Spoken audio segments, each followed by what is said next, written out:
പ്രിയപ്പെട്ടവരെ, കഴിഞ്ഞ ദിവസം ഒരു വീഡിയോ ഞാൻ അപ്ലോഡ് ചെയ്തിരുന്നു. സന്ദീപ് കൃഷ്ണ എന്ന ഒരു ഫോട്ടോഗ്രാഫർ ആറ്റുകാൽ ദേവി ക്ഷേത്രത്തിൽ നിന്നും പകർത്തിയ ഒരു സങ്കടകരമായ ഒരു കാഴ്ച. ക്ഷേത്രത്തിൽ നൃത്തത്തിന്റെ അരങ്ങേറ്റം കഴിഞ്ഞിട്ട് പുറത്തേക്ക് വന്ന ആ കുട്ടിയുടെ അടുക്കിലേക്ക് ഒരു നാടോടി പെൺകുട്ടി കല്ലുമാല വിൽക്കാൻ വരികയും ആ നൃത്തവേഷത്തിൽ നിൽക്കുന്ന പെൺകുട്ടിയെ ഈ ഒരു നാടോടി പെൺകുട്ടി നോക്കുന്ന ഒരു കാഴ്ചയുണ്ട്. അതിന് ആഗ്രഹങ്ങളൊക്കെ ഉണ്ടാകാം ഇതുപോലെ പൊരുങ്ങി നടക്കും. എന്തായാലും ആ ഒരു വാർത്ത ഞാൻ കഴിഞ്ഞ ദിവസം നിങ്ങളോട് പങ്കുവച്ചിരുന്നു. ഏതാണ്ട് 10 ലക്ഷത്തോളം ആളുകളാണ് ആ ഒരു വാർത്ത കണ്ടത്.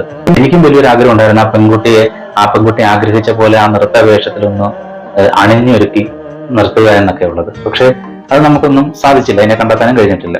ആ ഒരു വലിയ കാര്യം, ആ കുട്ടിയുടെ ഒരു സ്വപ്നം വരയിലൂടെ യാഥാർത്ഥ്യമാക്കിയിരിക്കുകയാണ് ശ്രീ സുജീന്ദ്രൻ എന്ന കലാകാരൻ. തൃശൂർ പുന്നേർകുളം സ്വദേശിയാണ് അദ്ദേഹം. ആ കുട്ടിയുടെ മനസ്സിൽ ആഗ്രഹിച്ച പോലെ തന്നെ മനോഹരമായ നൃത്ത വേഷത്തിൽ ആ കുട്ടിയെ വരച്ചു എന്നുള്ളതാണ് നമ്മുടെ മനസ്സിനൊരു തൃപ്തി. ആ കുട്ടി ചെയ്തു വെച്ച വലിയൊരു കാര്യമായിട്ട് നമുക്ക് ഈ കലാകാരൻ ചെയ്തതിനെ കാണാം.